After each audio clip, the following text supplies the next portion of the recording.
Errol Spence versus Terrence Bud Crawford. As 50-50 as this fight is, as like even keeled as this fighter is, when you saying like the best fight, the best, it's just odd to me because ain't hardly nobody picking it to be a draw. You know what I'm saying? Nobody's really even picking a draw. As remarkable and undefeatable that Terrence Bud Crawford looked, and as you know, Errol Spence looked against his opponents, Yordenis Ugas and Sean Porters and Danny Garcia and Mikey Garcia. Neither one of these guys is just displaying a whole lot of vulnerability and weaknesses. So when you look at this, you're looking at two, you know what I'm saying, unstoppable forces going head to head. And nobody just calling it like a draw. Everybody's just saying one way, 100% of the way. Now, I say I lean towards Spence. I always lean towards Spence. But it's a 50-50 fight. You know what I'm saying? So everything I see Terrence Bud Crawford doing, I can acknowledge it. He's doing marvelous things, spectacular things. Ambidextrous, switch hitting. He got excellent footwork. He has reflexes. He can make up things. When he knocked people out, when he knocked out Agitas Karvelasquez, it was magnificent. When Errol Spence broke Yordenis Ugas' eye socket, it was spectacular. Period. And you won't see that. You don't see that shit all the time. You know what I'm saying? They both has displayed a little bit of vulnerability. Did Errol Spence show a little bit of weakness when his mouthpiece dropped out against Danny Garcia? Yes. Did Errol Spence show a little weakness when his mouthpiece dropped out against Yordenis Ugas and he got hit with a two-piece and went into the ropes? Yes, he showed a weakness. He showed that he's human.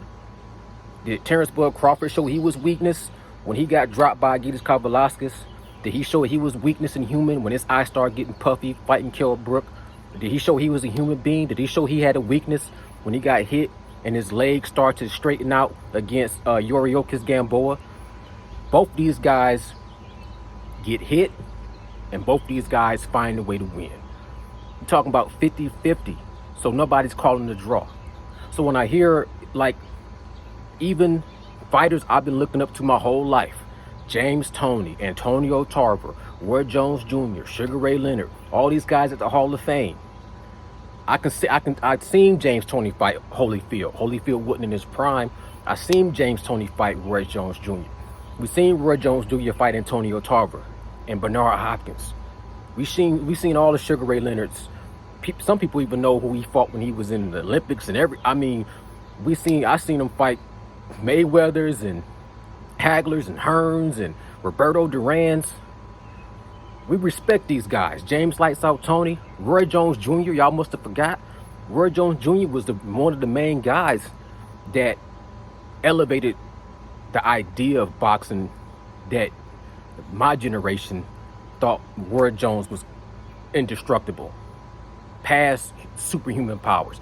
Now, he was the first one to show you, once he got beat, once he went up and fought John Ruiz and came back down and got beat, and then he got beat again. He got beat by like Glenn Johnson and Antonio Tarver.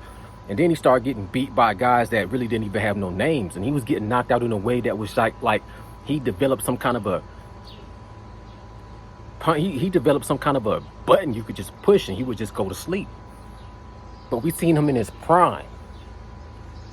We seen Sugar Ray Leonard in his prime, and then we seen him when he wasn't in his prime, when he was getting beat by terrible Terry Norris. We seen James Toney in his prime. Even though, you know, I remember James Toney as much for getting knocked out by Roy Jones with that rooster style. But I seen him go on to do great things. And he had that magnificent defense. James Lights Out Toney was marvelous to watch in his prime. And even when he fought Holyfield, he still showed magnificence because he was fighting a heavyweight. Period, point blank. But when they just look at Terrence Bud Crawford and say, oh, he just can do this, he can do this, he can do this, he can do this, that's cool. I respect your pick. I respect your opinion. I respect your resume. I respect your career. Straight up and down. But you can't just, I hear this, I watch a lot of Errol Spence what is it, antagonists. I watch E Thriller. I watch Rebel Life. I watch Blood. I watch a lot of guys that don't like Errol Spence or his fan base whatsoever. And I hear them talking and it don't make no sense to me because they saying Errol Spence is a bitch, he's a pussy, he's scared, he's a coward.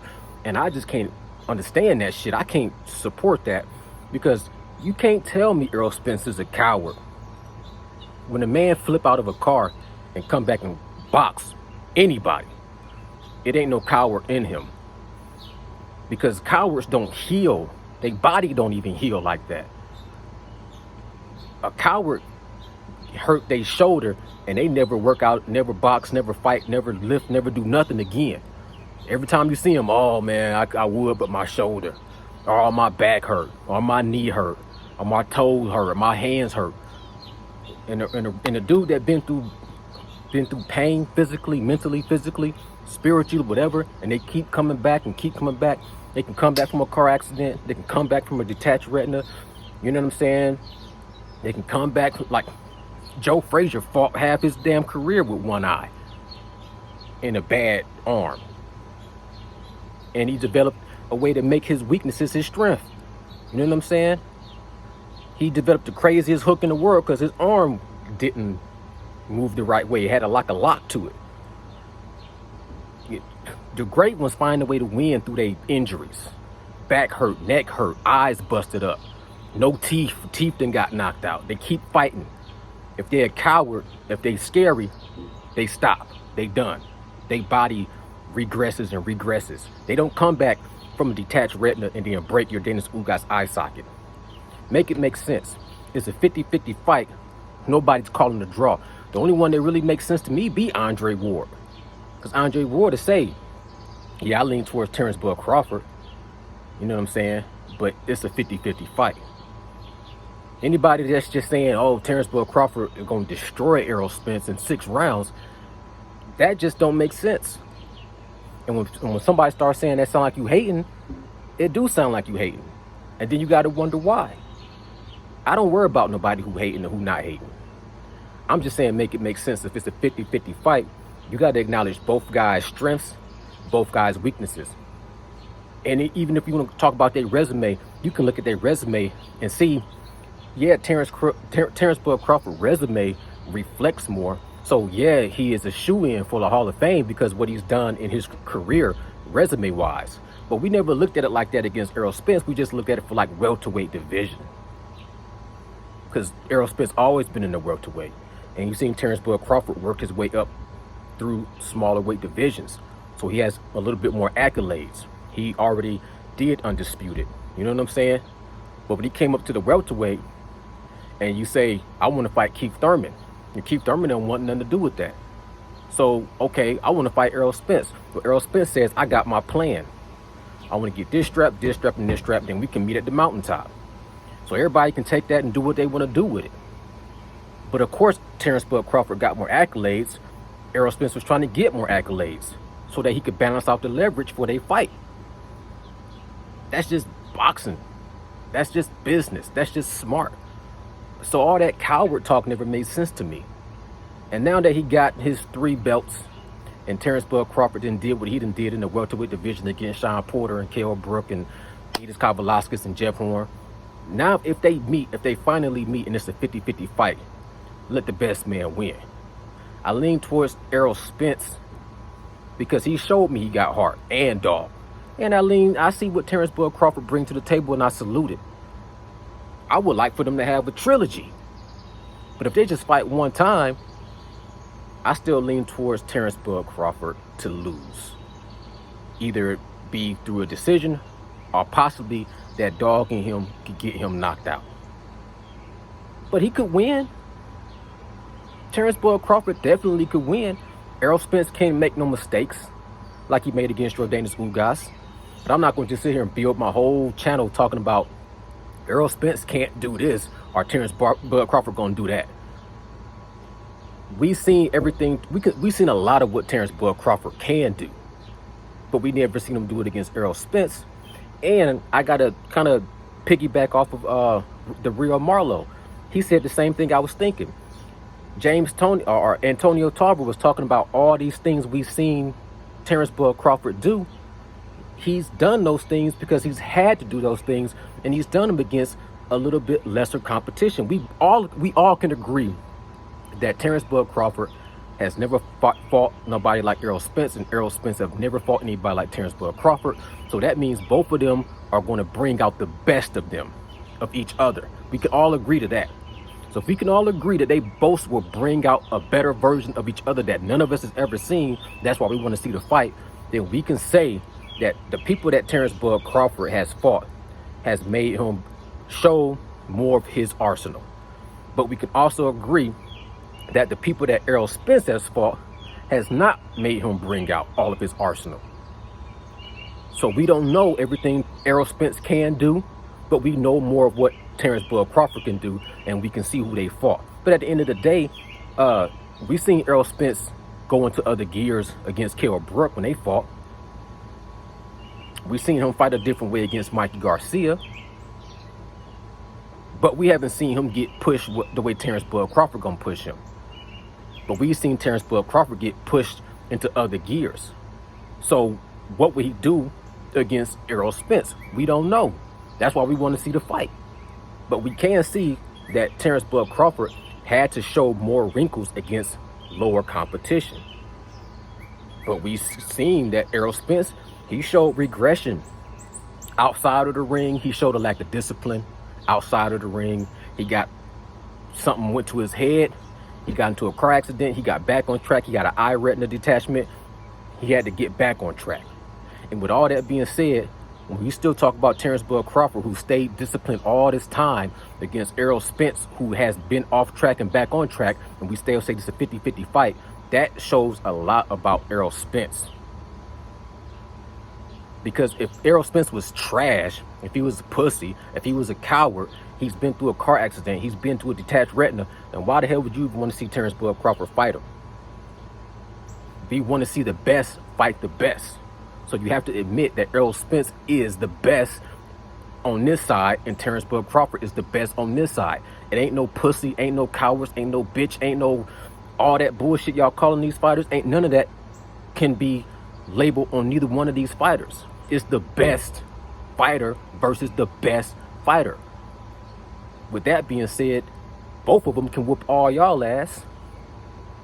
Shit, I ain't snatching up 455 pounds doing no deadlifts like Terrence Bud Crawford. And shit, I ain't hit nobody in their damn face and broke their eye socket. So I want to see both of those guys clash heads up, and I lean towards Errol Spence. Hope that makes sense to you. That's the way I think about it. All the other shit is just irrelevant. All the race talk, all the coward talk, all the this dude is a pussy, this dude is a, even that top rape Toby, whatever the hell, all that shit is ridiculous shit. Terrence Bud Crawford, I respect him and salute him as a boxer and as a man. And Errol Spence, as a boxer and as a man, I salute. Period, point blank. Period, point blank. And they fan base can do what they do. They can say what they want to say. At the end of the day, we just want to see the fight. And I just want to see the fight. And when they do fight, I'm going to look at Errol Spence to come out victorious. Boxing wins. Period. Boxing wins. And the Hall of Fame guys and the old school guys, they can have they pick, man. I salute they pick. But they get their shit wrong all the time. Leave it to Bernard Hopkins. I remember Bernard Hopkins was picking Deontay Wilder to destroy Tyson Fury. They second go around. He said that if Deontay Wilder don't knock out Tyson Fury, he'll never speak again. I ain't never heard Bernard Hopkins stop talking. They all have had wrong picks. Sugar Ray Leonard said that Mikey Garcia was going to beat Errol Spence because he was Mikey Garcia. They all make wrong picks. James Toney just talks shit. That's his. James Toney gonna always and forever talk shit, and ain't nobody gonna shut him up. That don't mean his picks is right. He picked himself against Roy Jones Jr. Roy Jones Jr. picked himself against Antonio Tarver. And Antonio Tarver was like, "What's your excuse now?" And then he knocked him out. I respect they picks, but make it make sense too. It just can't be Terrence Bud Crawford is just the better guy, and it's a 50-50 fight. If it was a 50-50 fight, then one of them got to be trash. Either Errol Spence got to be trash or Terrence Bud Crawford got to be trash. I don't think Terrence Bud Crawford is trash and Errol Spence is just going to walk right through him. I see a 50-50 fight and let the best man win. It should be explosive. And when shit explode and shit blow up all around you, half the time you don't know what the fuck happened. You be discombobulated. And then you got to go back and pick up the pieces to really see what happened. Boxing Nocturnal Thoughts, man. Y'all let me know what y'all think in the comments below. I salute everybody out there, no matter who you picking. But make it make sense. Like the guys I listen to, they make sense. Contender Regime Boxing makes sense. Big Spill Dog he makes sense when he talk. Period. I'm gone. Salute, y'all.